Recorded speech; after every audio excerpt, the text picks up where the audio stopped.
Panniyankara toll പ്ലാസയിലേക്ക് നിയന്ത്രണം വിട്ട lorry ഇടിച്ചു കയറി.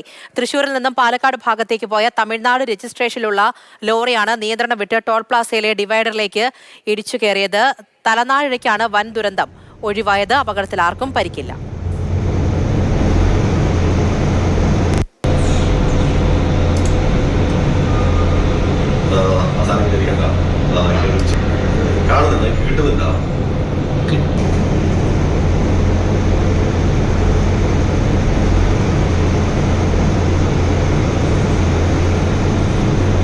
ഗോകുൽ VS വിവരങ്ങൾ നൽകും. ഗോകുൽ, എങ്ങനെയാണ് ഈ അപകടം ഉണ്ടായത്? എപ്പോഴായിരുന്നു സംഭവം?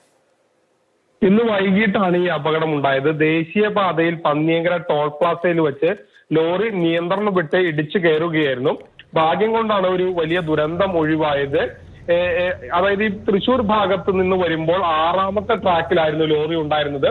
നിയന്ത്രണം വിട്ട് ടോൾ പ്ലാസയിലേക്ക് ഇടിക്കുകയായിരുന്നു. പക്ഷേ ഡിവൈഡർ ഉള്ളത് കൊണ്ട് തന്നെ ആദ്യ ഇടിയിൽ തന്നെ വണ്ടിയുടെ വേഗം കുറയുകയും പിന്നീട് കാര്യമായ നാശനഷ്ടങ്ങളില്ലാതെ വാഹനം നിൽക്കുന്നതിനും കാരണമായി. അതുകൊണ്ട് മാത്രമാണ് വലിയൊരു അപകടം ഒഴിവായത്. ശരി, ഗോകുൽ VS ആണ് വിവരങ്ങൾ നൽകിയത്. ആ ദൃശ്യങ്ങൾ കൂടിയാണ് ഇപ്പോൾ കാണുന്നത്.